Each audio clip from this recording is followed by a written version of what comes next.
Delphias Audiolibros presenta, Halo el Flood. Un libro escrito por William Dietz, y publicada por Del Rey Books el 1 de abril del 2003. Capítulo 7. Séptimo ciclo, 49 unidades, calendario de batalla del Covenant. A bordo del crucero, Verdad y Reconciliación, sobre la superficie de Halo. Zuka Zamame había entrado en la Verdad y Reconciliación a través del ascensor de gravedad principal de la nave, tomando un ascensor secundario hasta la cubierta de mando, padeció el habitual control de seguridad, y fue llevado a las cámaras del Consejo en un tiempo récord. Todo lo cual le pareció muy apropiado hasta que entró en la sala para encontrar que solo una luz estaba encendida, y se centraba en el lugar donde se esperaba que estuvieran los visitantes. No había señales de Soja Rolamee, del profeta, o del élite al que nunca se le había presentado. Quizás el Consejo se había retrasado, había ocurrido un error de programación, o algún otro tipo de error burocrático. Pero entonces, ¿por qué había sido admitido? Seguramente el personal sabía si el Consejo estaba en sesión o no. El élite estaba a punto de girar e irse cuando un segundo foco apareció y la cabeza de Rolamee apareció. No pegada a su cuerpo como debería haber sido, sino posada en un pedestal empapado de sangre, mirando fijamente a un espacio vacío. Una imagen del profeta surgió y pareció flotar en el aire. Hizo un gesto hacia la cabeza. Es triste, ¿no? Pero la disciplina debe mantenerse. El profeta hizo lo que Zamame tomó como un gesto de misticismo. Halo es viejo, extremadamente viejo, como lo son sus secretos. Bendiciones, en realidad, que los Forerunners dejaron para que las encontráramos, sabiendo que les daríamos un buen uso. Pero nada llega desprovisto de riesgo, y también hay peligros aquí, cosas que Rolamee prometió contener, pero no lo hizo. Ahora, con los humanos por ahí a la deriva, sus fracasos han sido amplificados. Se han abierto puertas, se han liberado poderes, y ahora es necesario trasladar una cantidad considerable de nuestra fuerza al proceso de recuperar el control. ¿Lo entiendes? Zamame no lo entendía, para nada, pero no tenía intención de admitirlo. En lugar de eso dijo, sí, comandante. Bien, dijo el profeta, y eso nos lleva a ti. No solo tus más recientes esfuerzos por detener al humano merodeador fueron un fracaso total, sino que además neutralizó parte del sistema de seguridad de Halo, encontró su camino hacia el cartógrafo silencioso, y sin duda lo usará para causarnos aún más problemas. Así que, añadió el profeta en su conversación, pensé que podría ser instructivo para ti venir aquí, echar un buen vistazo al precio del fracaso, y decidir si puedes permitirte el coste. ¿Me entiendes? Zamame engulló, y luego asintió. Sí, comandante, puedo hacerlo. Bien, dijo el profeta suavemente. Me complace oírlo. Ahora, al haber fallado una vez, y al haber determinado no volver a hacerlo, dime cómo planeas proceder. Si me gusta la respuesta, si puedes convencerme de que funcionará, entonces saldrás de esta habitación con vida. Afortunadamente Zamame no solo tenía un plan, sino un plan emocionante, y fue capaz de convencer al profeta de que funcionaría. Pero más tarde, después de que el élite se había reunido con Yayap, y los dos abandonaban la nave, no fue una visión de gloria lo que vio, sino la mirada vacía de Rolamee. El jefe maestro se detuvo justo dentro de la escotilla para asegurarse de que no le seguían, comprobó que sus armas estaban cargadas y se preguntó dónde diablos estaba. Basándose en las instrucciones de Cortana, Fohammer había metido su Pelican por un agujero en la superficie de Halo, condujo la nave de descenso a través de uno de los enormes túneles de mantenimiento tipo capilares que se entrecruzaban justo debajo de la superficie del mundo anillo, y colocó a la improbable pareja en una plataforma de aterrizaje cavernosa. Desde allí, el Spartan se abrió camino a través de un laberinto de pasadizos y habitaciones, muchas de las cuales habían estado defendidas. Ahora, mientras caminaba por otro pasillo, se preguntó qué había más allá de la escotilla. La respuesta fue bastante inesperada. La puerta se abrió para dejar entrar el aire frío y una repentina ráfaga de copos de nieve. Parecía como si estuviera a punto de salir a la cubierta de una pasarela. Una barrera bloqueaba parte de la vista, pero el suboficial podía ver haces de tracción que servían en lugar de cables de suspensión, y la cara gris del acantilado más allá. Los patrones climáticos aquí parecen naturales, no artificiales, observó Cortana pensativamente.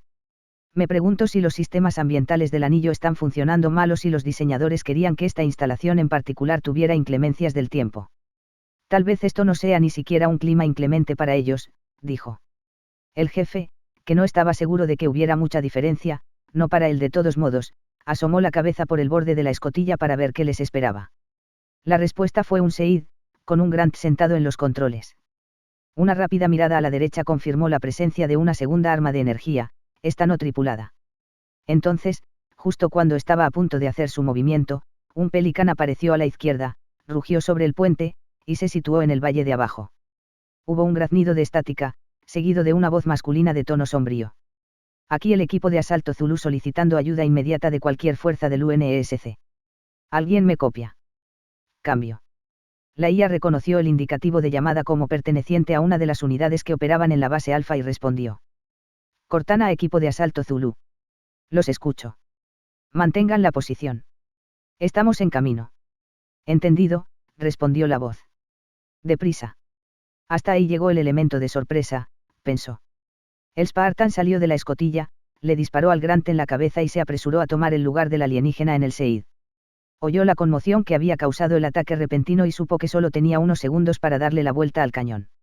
Rotó el arma en su posición, vio la mira brillar en rojo y apretó el gatillo. Un Grant y un Jackal fueron arrancados de sus pies mientras los pernos de energía voraces los consumían no solo a ellos, sino también a un trozo del puente. El resto de las fuerzas enemigas parecieron replegarse por completo. Entonces, sin objetivos claros a la vista, se tomó un momento para inspeccionar el puente. Parecía haber sido construido para ser usado por peatones en lugar de vehículos, tenía 2 niveles, y se sostenía en el aire por los haces de tracción que había observado anteriormente. La nieve se arremolinaba desde arriba, siseaba cuando golpeaba los cables incandescentes, y luego dejaba de existir. Hubo movimiento abajo en la cubierta del puente, que él recompensó con un flujo constante de energía brillante. Usó el plasma como el agua de una manguera, arrojando fuego mortal en cada rincón y grieta que pudo encontrar, despejando así el camino. Entonces, satisfecho de haber alcanzado los objetivos obvios, el Spartan saltó a la cubierta. El puente era lo suficientemente grande como para que tuviera varias islas, desvíos y pasadizos, que podían servir de cobertura. Eso afectaba en las 2 direcciones, por supuesto, lo que significaba que el Covenant tenía muchos lugares donde esconderse. Pasando de un área de protección a la siguiente, se abrió camino a través de la extensión y bajó al nivel inferior para enfrentarse a las fuerzas del Covenant que estaban allí, y luego resurgió en el extremo más alejado, donde vio a un élite armado con una espada de energía. El élite se escondió detrás de un muro. El jefe no vio ninguna razón para acercarse a un oponente tan peligroso si se podía evitar, y lanzó una granada de plasma sobre la pared. Escuchó la reacción de sorpresa cuando el artefacto explosivo se aferró a la armadura del élite y se negó a soltarlo. El alienígena salió de su escondite y desapareció en un destello de luz. Agradecido de haber dejado el puente atrás, el jefe activó la escotilla, se abrió paso a través de la habitación laberíntica y entró en un ascensor. Descendió durante un largo tiempo antes de detenerse con relativa suavidad y permitirle salir. Un corto pasaje lo llevó a una escotilla y a la batalla que se desarrollaba más allá. Al abrirse la puerta, el jefe maestro miró hacia arriba, vio el puente que estaba justo encima y tuvo una buena idea de dónde estaba. Luego, mirando hacia abajo, vio un valle cubierto de nieve, salpicado por grupos de rocas, y algún que otro grupo de árboles. A juzgar por el hecho de que la mayor parte de los disparos del Covenant se dirigían hacia la esquina del valle a su izquierda, el Spartan asumió que al menos parte del equipo de asalto Zulu estaba atrapado allí. Estaban bajo el fuego de al menos 2 Seeds y un Ghost, pero aún así daban una buena pelea. Sabía que las armas pesadas ofrecían el mayor peligro para los Marines. Salió a toda prisa de la protección del túnel, se detuvo para dispararle al artillero más cercano con su pistola, y luego se dirigió hacia el Seid del Grant muerto. Podía sentir el calor que irradiaba el cañón del arma mientras sacaba el cadáver del asiento y tomaba su lugar detrás de los controles. Había un montón de objetivos, un Ghost principal bastante ocupado entre ellos, así que el jefe decidió abordar eso primero. Un par de ráfagas fueron suficientes para llamar la atención del piloto y ponerlo a su alcance. Tanto el humano como el élite comenzaron a disparar al mismo tiempo, su fuego recíproco trazó líneas rectas de ida y vuelta, pero el Seid ganó. El vehículo de ataque se estremeció, se balanceó hacia los lados y explotó. Pero no hubo oportunidad de celebrarlo porque un tanque de mortero Reid dirigió su atención a ese rincón del valle, lanzó morteros de energía parecidos a cometas por el aire, y empezó a dirigirlos hacia los Marines. El Spartan envió una corriente de pernos de energía hacia el tanque, pero se encontraba a demasiada distancia y los disparos no podían penetrar en la armadura del monstruo. Convencido de que tendría que encontrar otra manera de lidiar con el tanque, el jefe decidió lanzarse, y estaba a 20 metros de distancia cuando uno de los morteros dio un golpe directo en el Seid que acababa de ocupar. Los Marines lo vieron venir y se animaron por su repentina aparición en la escena. Un cabo le lanzó una débil sonrisa y gritó: «La caballería ha llegado. Nos vendría bien tu ayuda, ese Seid nos tiene atrapados», dijo otro marín. El soldado señaló y el Spartan vio que el Covenant había colocado un Seid en la cima de una enorme roca con vistas al valle. La elevación permitía que el arma dominara la mitad de la depresión e incluso mientras el jefe miraba, el artillero seguía aporreando la zona donde se había refugiado el equipo de asalto Zulu. El Barkhawk de los Marines se había volteado, derramando los suministros en el suelo. El jefe maestro se detuvo para agarrar un lanzacohetes, pero sabía que el alcance era extremo, y que valdría la pena acercarse. Así que se echó el lanzacohetes a la espalda, comprobó la carga de su arma de asalto y se dirigió a los árboles. Un grupo de Grants corrió hacia los Marines y fueron empujados hacia atrás cuando el Spartan vio un tronco de árbol de buen aspecto. Se acercó, mató al yacal que se escondía detrás de la cobertura del árbol, y luego llevó el lanzador hasta su hombro. El Seid parpadeó con una luz azul mientras observaba a través de la mira, aumentó el aumento y vio cómo el arma se dirigía hacia él. Entonces, con cuidado de mantener el tubo firme, disparó. Hubo una explosión en la cima de la roca, y el Seid se desplomó por el costado de un acantilado. Los Marines vitorearon, pero el jefe maestro ya había cambiado las prioridades. Corrió hacia el Hog. Un mortero explotó detrás de él y voló la cubierta del árbol que acababa de dejar en astillas. Un marín gritó cuando un trozo de madera de 1 metro de largo penetró en su abdomen y lo clavó en el suelo. El Spartan se agarró al parachoques del Barkhawk, y usó las mejoras de fuerza de su armadura para volver a ponerlo sobre sus neumáticos. Un marín subió a bordo y ocupó el lag, y otro saltó al asiento del pasajero. La nieve brotó de detrás de las 2 ruedas traseras cuando el Spartan puso el pie en el acelerador, sintió cómo el Hawk se soltaba y derrapó. El repentino movimiento delató su posición al raíz. Eructó, y un cometa se abrió paso en arco y se deslizó lateralmente por el centro del valle como para impedir que los humanos llegaran al otro extremo. El Spartan vio la bola de fuego, se apresuró a pasar por debajo de ella, y oyó cómo el lag empezaba a disparar cuando el alcance del raíz empezaba a reducirse. Pero había una pantalla de infantería que penetrar antes de que pudieran bailar con el tanque, y tanto el artillero del lag como el marín en el asiento del pasajero se vieron obligados a lidiar con una pantalla compuesta por élites, yacals y grants mientras el jefe pisaba los frenos, retrocedía en un fuego cruzado y giraba para proporcionarles un mejor ángulo. El M41 rugió mientras enviaba cientos de disparos, desgarró a los grants como si fueran flores, y los lanzó de nuevo a la nieve ensangrentada. El marín en el asiento del pasajero gritó: «¿Me quieres? ¿Quieres un poco de esto? Ven y tómalo». Mientras vaciaba un cargador en un élite. El guerrero de 2,5 metros de altura se tambaleó bajo el impacto y cayó de espaldas. Sin embargo, aún no estaba muerto, no hasta que el frente del Barkhawk lo succionó y escupió trozos por la parte de atrás. Entonces atravesaron la pantalla, y lo que es más importante, dentro de la zona muerta donde el Reid no podía disparar morteros sin arriesgarse a lanzarlos sobre sí mismo. Esa fue la clave, el factor que hizo posible el ataque. El jefe frenó sobre un trozo de hielo, y sintió que el Hawk comenzaba a deslizarse. «Golpéalo», ordenó. El artillero, que no podía fallar a esta distancia, abrió fuego. Hubo un estruendo ensordecedor cuando los proyectiles de gran calibre golpearon el costado del tanque. Algunos rebotaron, otros se hicieron añicos, pero ninguno de ellos consiguió penetrar en la gruesa armadura del Reid. «Cuidado», exclamó el marín del asiento del pasajero. «El bastardo está intentando embestir». El Spartan, que acababa de conseguir frenar al Barkhawk, vio que el soldado tenía razón. El tanque avanzaba rápido y estaba a punto de aplastar al 5º RL, cuando el jefe maestro puso de golpe el vehículo más ligero en reversa. Las 4 ruedas giraron mientras el Hawk retrocedía, con los cañones ardiendo, de repente a la defensiva. Entonces, tras abrir lo que esperaba que fuera una distancia suficiente, el Spartan frenó. Dio un empujón a la palanca de cambios y giró el volante a la derecha. Los vehículos estaban tan cerca cuando se cruzaron que el Reid raspó el flanco del Hawk, lo suficientemente fuerte como para inclinar las ruedas del lado izquierdo sobre el suelo nevado. Chocaron con un porrazo, el lag se desvió del objetivo, y el artillero lo volvió a intentar. «Golpea desde atrás», gritó el jefe. «Puede que sea más débil ahí». El artillero obedeció y fue recompensado con una aguda explosión. 1000 pedazos de metal volaron en el aire, dieron vueltas en círculos perezosos y descendieron a la deriva. Humo negro salía de los restos. Lo que quedaba del tanque se estrelló contra una roca, y la batalla terminó. El valle pertenecía al equipo de asalto Zulu. La información de Cortana mostró que había otros valles, todos conectados por un medio u otro, y tendría que sortear cada uno de ellos para alcanzar su objetivo. Una bajada impedía que el Spartan llevara más lejos al Barkhawk. Saltó y se abrió camino a través de la nieve. Un viento frío pasó silbando por su visor y copos de nieve cubrieron la superficie de su armadura. «Maldita sea», dijo uno de los marines, «se me olvidaron los guantes». «Guárdate las quejas», gruñó un sargento.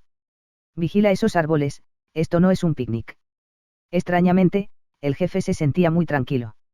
En ese momento, justo ahí, estaba en casa.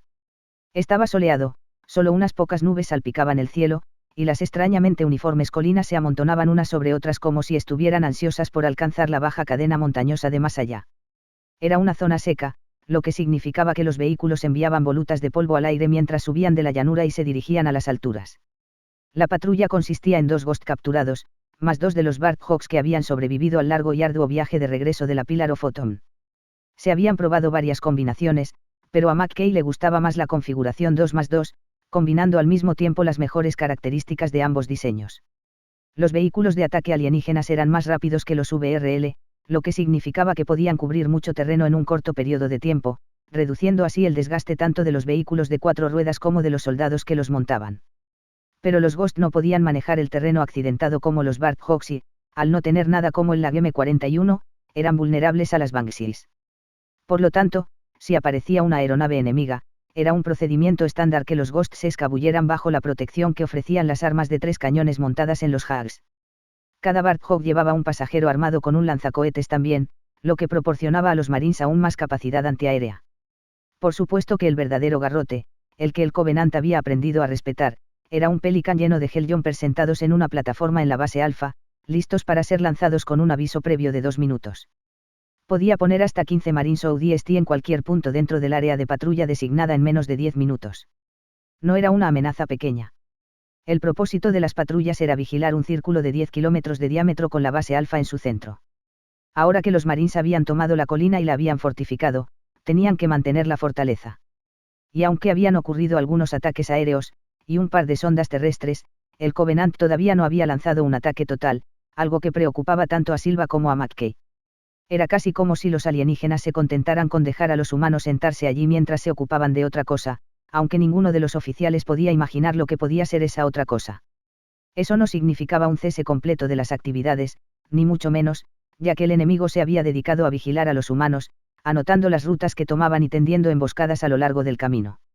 McKay trató de asegurarse de nunca seguir el mismo camino 2 veces seguidas, pero a menudo el terreno dictaba por dónde podían ir los vehículos, y eso significaba que había ciertos cruces de ríos, desfiladeros rocosos y pasos de montaña donde el enemigo podía esperar a salvo, suponiendo que tuvieran la paciencia para ello.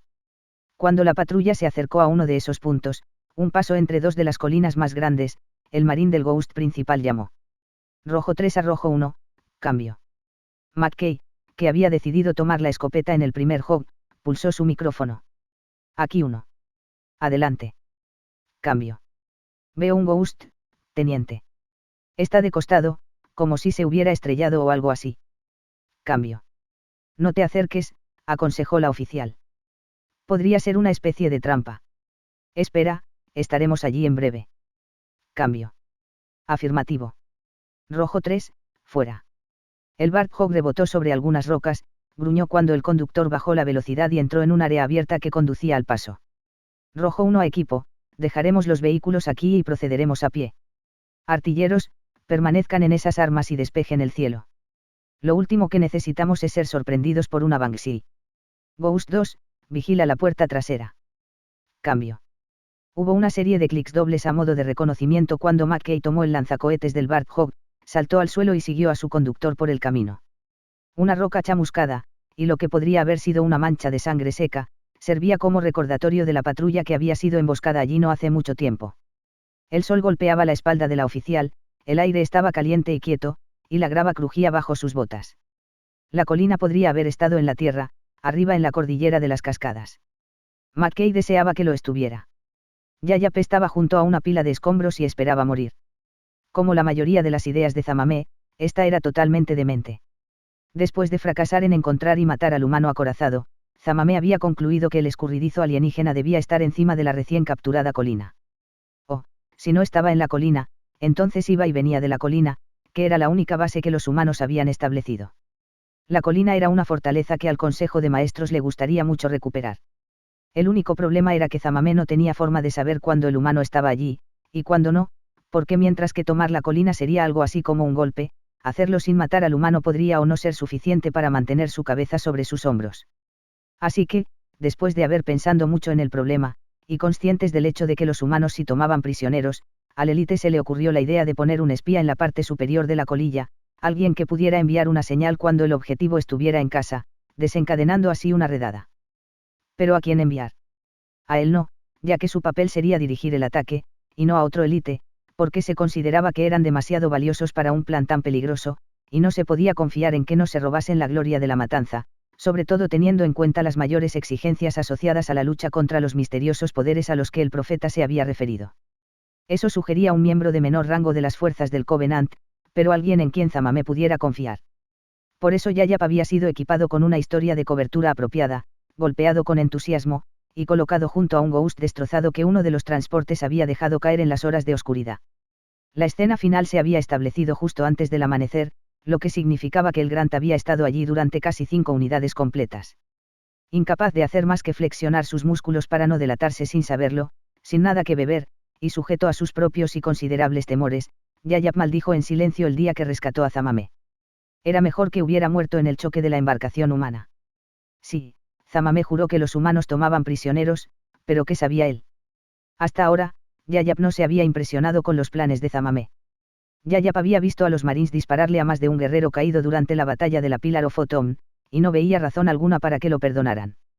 ¿Y si descubrían el dispositivo de señales que se había incorporado a su aparato de respiración? No, las probabilidades estaban en su contra, y cuanto más lo pensaba, más se daba cuenta el Grant de que debería haber corrido.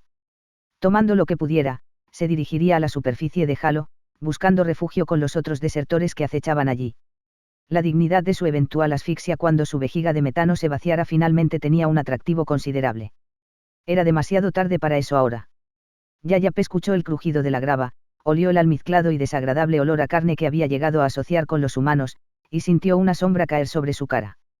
Parecía mejor parecer inconsciente, así que eso es exactamente lo que hizo. Se desmayó. Suena como si estuviera vivo, observó McKay, mientras el Grant respiraba y el equipo de metano resollaba en respuesta. Busca trampas explosivas, suelta esa pierna y regístralo. No veo mucha sangre, pero si está goteando, tapen los agujeros. Yayap no entendió ni una palabra de lo que dijo el humano, pero el tono era parejo, y nadie le apuntó con una pistola en la cabeza. Tal vez, solo tal vez, iba a sobrevivir. 5 minutos más tarde, el Grant fue atado, arrojado a la parte trasera de un VRL, y dejado para que rebotara ahí atrás.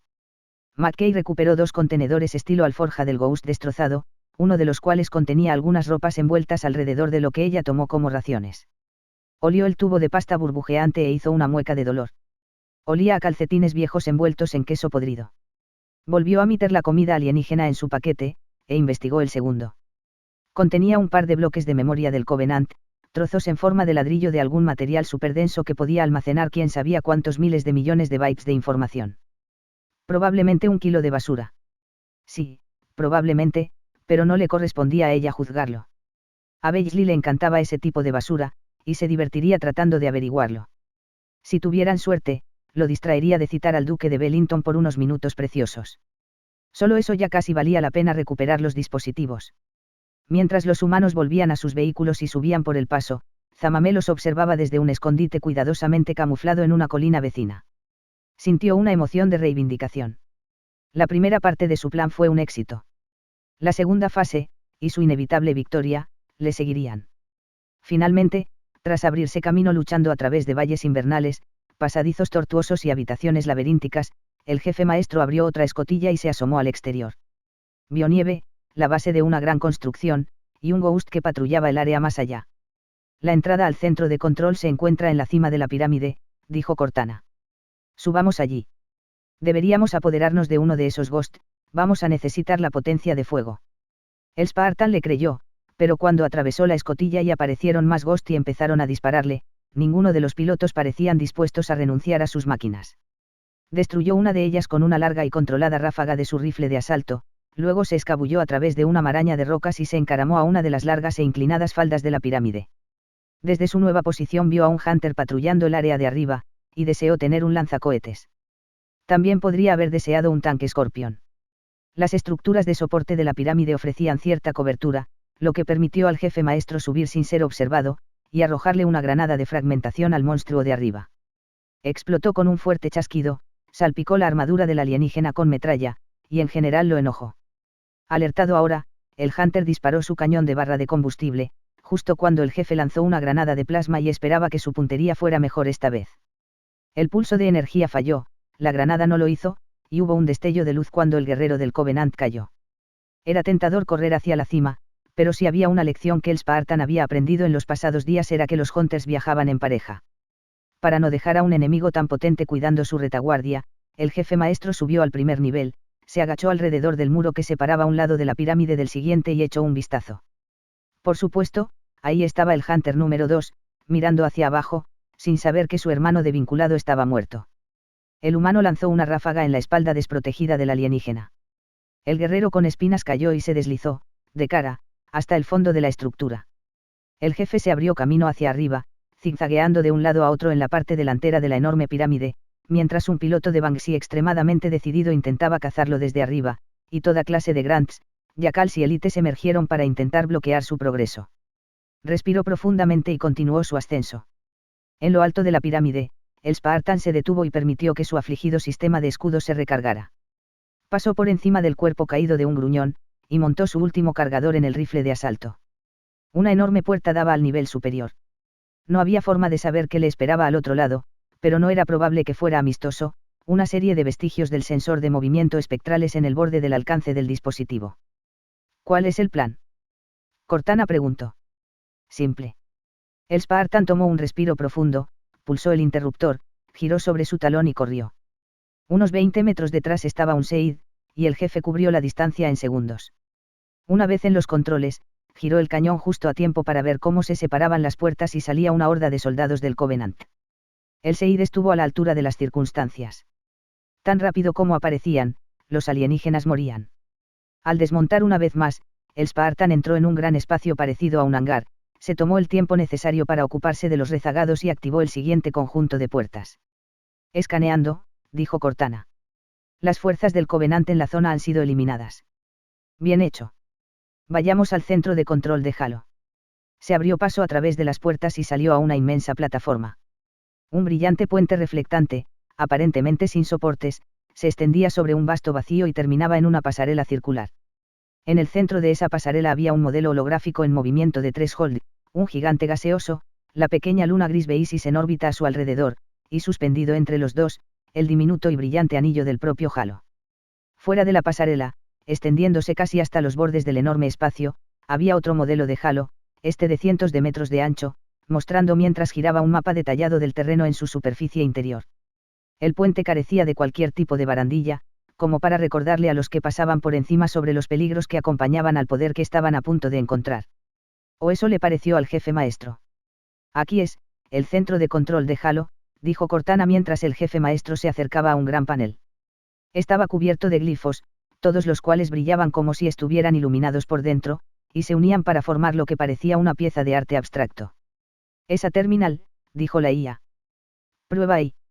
El Spartan extendió la mano para tocar uno de los símbolos y se detuvo. Sintió que la presencia de Cortana disminuía en su mente mientras se transmitía a la estación informática alienígena. Un momento después, apareció sobre el panel de control. Datos se desplazaban por su cuerpo, su piel holográfica parecía irradiar energía y sus rasgos se iluminaban con deleite. Su piel pasó del azul al púrpura, al rojo, y luego retrocedió mientras miraba alrededor de la habitación y suspiraba. ¿Estás bien?, preguntó el jefe maestro. No se esperaba esto. Nunca he estado mejor. Cortana afirmó. No puedes imaginar la riqueza de información, tan rápida. Es glorioso. Entonces, el jefe maestro preguntó, ¿qué clase de arma es? La IA parecía sorprendida. ¿De qué estás hablando? Concentrémonos, respondió el Spartan. Halo. ¿Cómo lo usamos contra el Covenant? La imagen de Cortana frunció el ceño. De repente su voz se llenó de desdén. Este anillo no es un garrote, bárbaro, es otra cosa. Algo mucho más importante. El Covenant tenía razón, este anillo. Se detuvo y sus ojos se movieron de un lado a otro mientras escaneaba la marea de datos a la que ahora accedía. Una mirada desconcertada apareció en su rostro. Forerunner, murmuró. Dame un momento para acceder. Un momento después, empezó a hablar y sus palabras se precipitaron en una inundación, como si el flujo constante de nueva información la arrastrara. Sí, los Forerunners construyeron este lugar, lo que llamaban un mundo fortaleza, para El jefe nunca había oído a la IA hablar así, no le gustaba que la llamaran bárbaro y estaba a punto de interrumpirla para corregirla cuando volvió a hablar. Claramente alarmada, su voz tenía una cualidad vacilante. No, eso no puede ser. Oh, esos tontos del Covenant, deben haberlo sabido, debía haber señales. El jefe frunció el ceño. Más despacio. Me estás desconcertando. Sus ojos se abrieron de par en par con horror. El Covenant encontró algo, enterrado en este anillo, algo horrible. Ahora tienen miedo. Algo enterrado. Cortana miró a la distancia como si pudiera ver a Kiss. El capitán, tenemos que detener al capitán. El depósito de armas que está buscando no es realmente, no podemos dejar que entre. No comprendo. No hay tiempo. Cortana dijo urgentemente. Sus ojos eran de color rosa neón y estaban enfocados en el Spartan como si fueran láseres gemelos. Tengo que quedarme aquí. Vete, encuentra a Kiss, deténlo. Antes de que sea demasiado tarde. Gracias por escuchar. Like y suscripción si les gustó y recuerden que pueden comentar cualquier cosa. Hasta el próximo capítulo, amigos.